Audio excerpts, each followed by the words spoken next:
Hi there, it's Kevin with the Rogue Market. Finally have my voice back so I can do some YouTube videos, and I'd like to talk today about 10 quote-unquote bulk cards that I think are worthwhile taking a look at. I'm not saying necessarily pull the trigger on them. Where they get more interesting is on vendors like Card Kingdom having these for super low compared to TCG Market.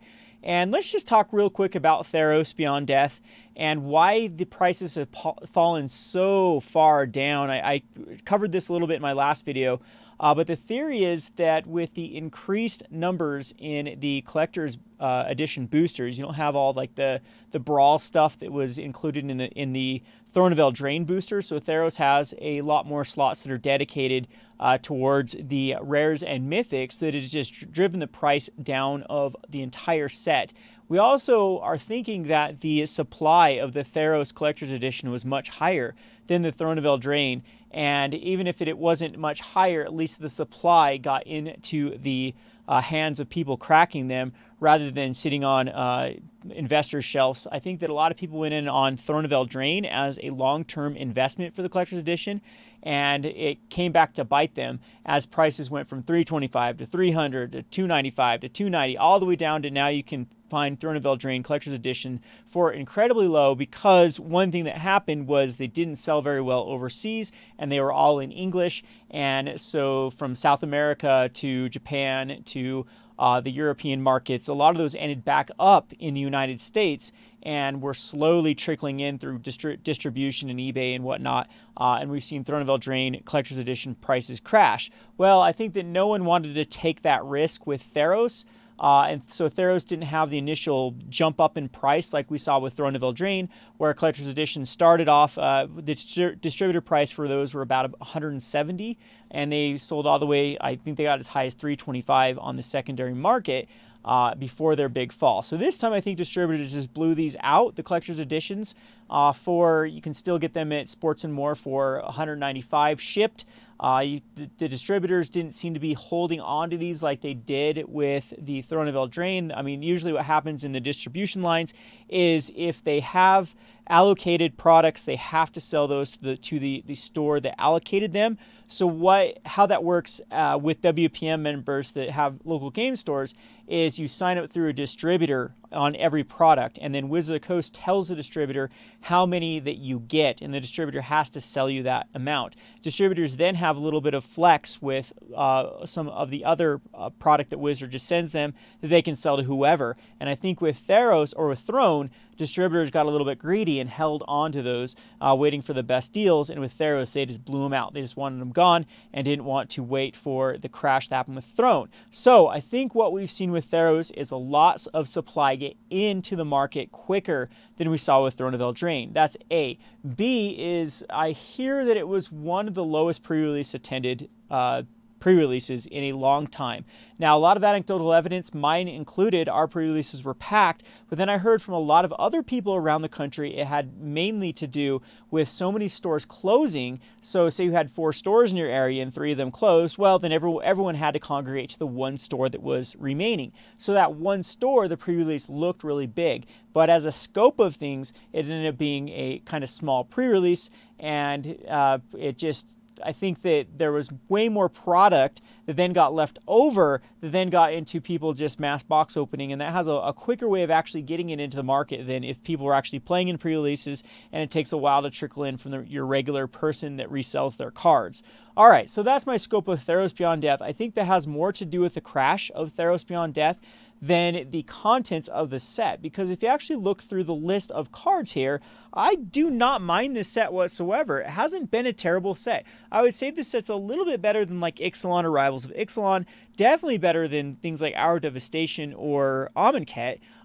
When you try to compare it with Throne of Eldraine or War of the Spark or Ravnica Allegiance or Guilds of Ravnica, it's a little bit tough because all of those sets were really pushed. The Ravnica Allegiance and the Guilds of Ravnica had Shocklands in it. They also had some really premier cards that, like Assassin's Trophies and Hydrated Crises, those type of cards really affected Standard, became Tier 1 quickly, and also were very, very good in other formats. Think even like Arclight Phoenix that changed Modern for a bit. So we haven't really seen that card from the Theros Beyond Death, but they're definitely out there. I think that there are some sleepers here too. I've talked about this in other videos. When you look at cards like Kroxa, Titans of Death's Hunger, that card is seeing a lot of play right now in Standard, and there are many other cards like Heliod Sun Crowned that now are triple dipping in 3 different formats of Modern, Pioneer, and Standard. They're all, it is seeing play. So I think that that is the reason of the prices being so low for Theros, which begs the question is, do these cards have the opportunity to recover because their supply is almost over? So usually what happens with like a new set is it takes a while for that to trickle in. Like I said, the people that, if people bought a lot of boxes and pre-release kits, your regular casual player, it takes a while for that to get into the mix. But when distributors fire sale, I've heard people getting boxes for as low as $74 from distributors, just want them gone. Then the mass box openers buy them up, they piece them out, and they recoup that way rather than trying to go the sealed route. And so we've seen the crash of the prices, but if you compare it to other cards, like I've said again multiple times in this video, I think this set has a lot of good cards. So here's my top 10 list, now that I've rambled and rambled for 6 minutes, of cards that I think are at least good to look at, maybe invest in, that I think have more power level than the bulk status that the market has given them. So let's start off with number 10. Number 10 is the Labyrinth of ASCO. So this one is interesting because I expect this card to see a lot of play in EDH. This is just a card you can throw in. There are a lot of annoying Voltron commanders in EDH. Being able to pay 4 to remove attacking or blocking creature from combat, and there's a lot of like attack triggers. Think of like a tally. I'm definitely going to throw in my tally deck because sometimes I'd like to remove my own attacking tally from combat if there isn't like an open person where I can't attack in without a tally dying. There are plenty of other blocking creatures that get some sort of ability while blocking, then removed out of combat, or you can chump block and keep your thing alive by removing it out of combat. It still is considered blocked and whatnot. So I think that this card is going to be a decent EDH staple. They're easy to throw in any deck. Colorless lands typically age well over time. And looking at like the Card Kingdom price at 35 cents, if this goes down to a quarter, or you can pick up some of these extended art ones for quite cheap, I think this is a pretty decent pickup at that price, at that quarter price. On to the next one, which is Elspeth Conquers Death. This is in a deck that I think is breaking out because of Mono Red's prevalence. This is the black, white enchantments / Esper Dance builds. These are all running Elspeth Conquers Death as a way to get rid of the pesky opponents, converted mana cost 3 or greater, and it's something that isn't unfeasible to get back with like the Dance of Mance, or can get back like a Planeswalker or a creature that has gone to the graveyard. The black-white decks are using it with a lot of the discard cards, and then you're able to get back a creature that has already got some value later after Elspeth Conquers Death. So this feels like the Eldest Reborn in rare form. And we saw the Eldest Reborn get up to $1 when it was in Dominaria, one of the most open sets. With Conqueror's Death, I don't like the price point at the $1.23 or the Card Kingdom price is $1. I think we should wait for this to go a little bit down, wait for the supply to really flood the market, and then I think these are pretty decent pickups for especially like post-rotation. Yes, you should be thinking about post-rotation, even though it's 8 months away. So Elspeth Conqueror's Death, I think, is going to be a powerhouse long-term, and probably should see some decent amount of play in EDH as well. So these type of cards, I think that typically get printed as uncommons. These could be the sleeper in rare form that could actually go up to a $2-3, and that's pretty good if you can get in on a quarter. All right, moving on to the next card. This is the Enigmatic Incarnation. Again, I like this because Card Kingdom has this for a whopping 30 cents, and there is a new deck out that is basically the Enigmatic Incarnation tutor deck. So what it's trying to do is it's trying to tutor up an Agent of Treachery, or whatever the one that starts gaining permanence, and then it's also going to tutor up a Thassa, and then you're just going to be bouncing your ETB effect creatures over and over and over, and so it gets you out of any sticky situation. There's usually a card you can go grab with Enigmatic Incarnation that is going to get you either value or is going to answer whatever your opponent's doing. So I think that this being a namesake card that could go in a deck, and I think that a lot of EDH players are going to like this card. It did make the top, I think it is still the top 25. I mean, that's not saying much from a set, but I mean, it is seeing play in EDH, and these type of cards do age well. All right, the next one is the Timur Calls the Dead. Again, this one at 25 cents from Card Kingdom seems to be a pretty good pickup because I think the power level is definitely there for Timur Calls the Dead. So again, this is a nice little answer for against mono red. If you can remove mono red's 1 and 2 drops and cast a Timur Calls the Dead, then you'll be able to get 2/2/2s hopefully, and then you'll be able to gain some life and scry. It feels almost like History of Benalia, not quite there of course, but it is a 2-for-1, 2/2 zombies. And the life is also pretty neat in this deck. Of course, if we get a zombie tribal deck out of the next set, there could be this going in the mix too. And it also has seen a little bit of play. I have seen this card in some Pioneer decks. It's got that Enchantment Matters feel, so it's going to trigger off Constellation and help with Devotion for a little bit before it kills itself. But again, I've been seeing a lot of these type of black-white decks pop up to combat the red menace that is happening in Standard. So the quarter price is where I like this card. Next is Storm's Wrath. This is another one that maybe the price can go down just a bit if you can find these for a quarter. I think are pretty good pickups. This is going to be one of the premier removal spells, especially when the Deafening Clarion goes out of the mix after rotation. But it also deals with Planeswalkers, which is where many of these mono red decks want to be. So I've seen it in some of the Go Bigger red lists, as well as the Grixis Control list, as well as even Jeskai lists that aren't running Planeswalkers. Storm's Wrath will do 4 damage to each creature and each Planeswalker. You wipe the board. One-sided board wipe a lot if you time it right, and it is, yeah, it's got everything it wants. 4 mana to 4 damage to stuff. It's going to clear out many of the premier cards right now, like the Questing Beast dies to it, usually like Narset's, and depends if Teferi is up to 5 or not, will die, but many of the Planeswalkers will take care of them. It will dumb down Nissa and kill all of the tokens the Nissa's made. So I like Storm's Wrath. I think it's going to be a premier removal spell for years to come in Standard. Next up is Treacherous Blessing. This card's actually seeing a ton of play. So Mono Black Devotion is running this. Jund Sacrifice is running this. Esper Dance is running this typically because it's a good way for Doom Foretold to then eat your Treacherous Blessing. The Black-White Enchantments deck that I mentioned earlier is running it. I've seen Knights even run this. Because who cares about the life at that point? If just drawing 3 cards for 3 mana to fill back up your hand is what you need to be doing, then this card is, I mean, where Mono Black aggro likes it too is if you are running more of the Devotion route, it still counts towards the Devotion. So Treacherous Blessing, I think, is a lot better than people thought the drawback was going to be. Many times it's only going to do 1 or 2 life by the time you kill your own Treacherous Blessing with whatever card, or you just finish off the game. So it's exactly what these fast decks or these decks that get advantage out of it want it to be. I think that getting in at this 40 cents from Card Kingdom is pretty good. It is a great way to roll out your store credit that you've been saving up by buy listing cards to them. I think this is going to remain in play. And if there's other ways that next sets have that can actually sacrifice your own enchantments or destroy your own enchantments, then it's gonna go in those type of decks too. So I like this card long term. Next up is even a better removal spell right now, which is Shatter the Sky. This is basically Wrath of God.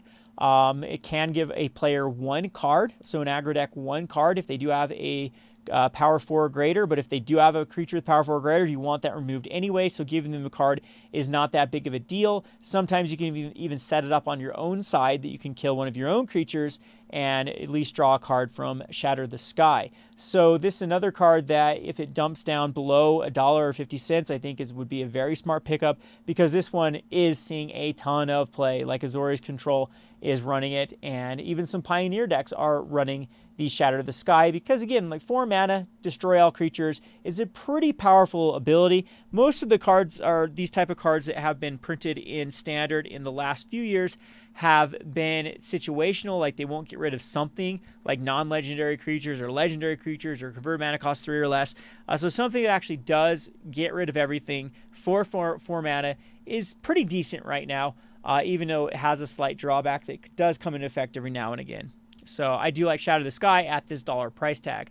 Next up is Woe Strider, and this one's just criminally underrated in my opinion because of the amount of play this card is seeing in both Commander and in Standard. So the Sacrifice on a Stick is actually good enough for Pioneer. The Leaving Back a 0/1 Goat token, the Scry effect, all those are great. The Escape effects is just the icing on the cake for the Woe Strider. Woe Strider is about $1 on TCG market price, and it is just seeing tons of play all throughout Pioneer and even in Standard. Rakdos Aristocrats, Mono Black Devotion, Jund Sacrifice a lot of times runs it.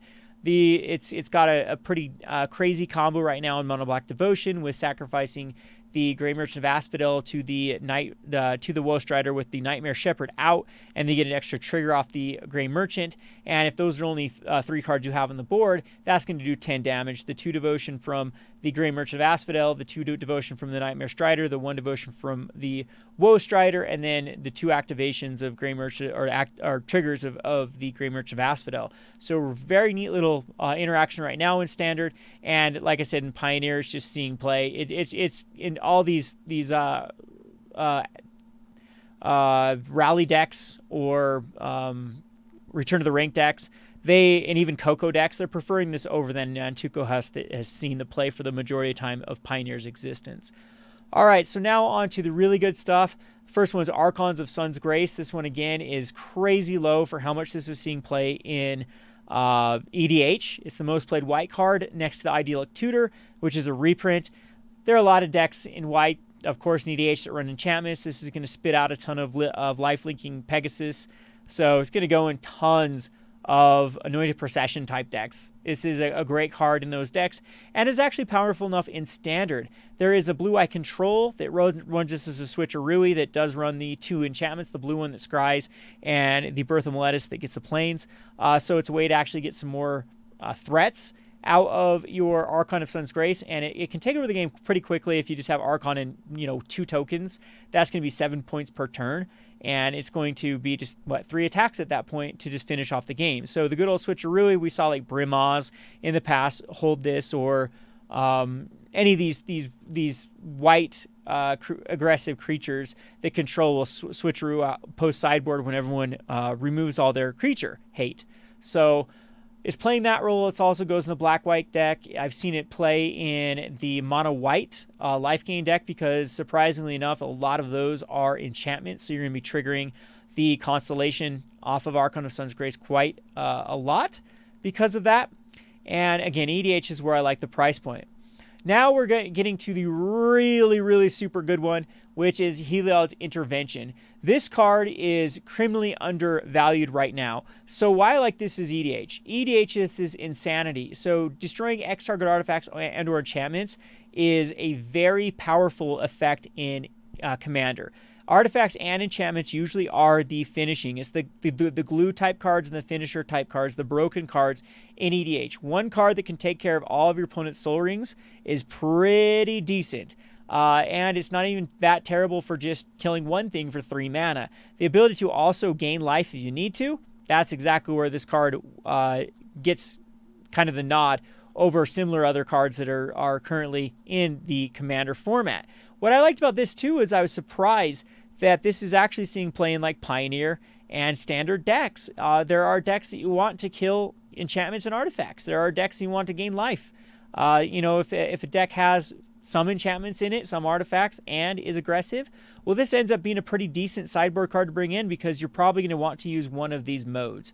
So I like Heliod's Intervention. I think it's the best card right now, especially at that 70-cent price tag, 69-cent price tag from Card Kingdom. Anyway, that was my list of cards that I think at least are worthwhile to look at. I'm not quite saying invest in them, but this is always a good time to start getting in on the Theros cards, is right after the height of draft and sealed and all that good stuff. You probably have about a 3-month window for most of these cards before they start going up, probably more like a 6-month. So I wouldn't pull the trigger on these cards. I just wait for deals. I'd lowball all these cards I'd off a quarter for and see if you can get sellers. And if you can, then like place like Cards Fair, just put these all up for a quarter, and you'd be surprised at how many people will actually send you these for this low price because they're just trying to get rid of their bulk. And to them, these cards are bulk. Anyway, hope you enjoyed this video. This is Kevin with the Rogue Market. Thanks for watching.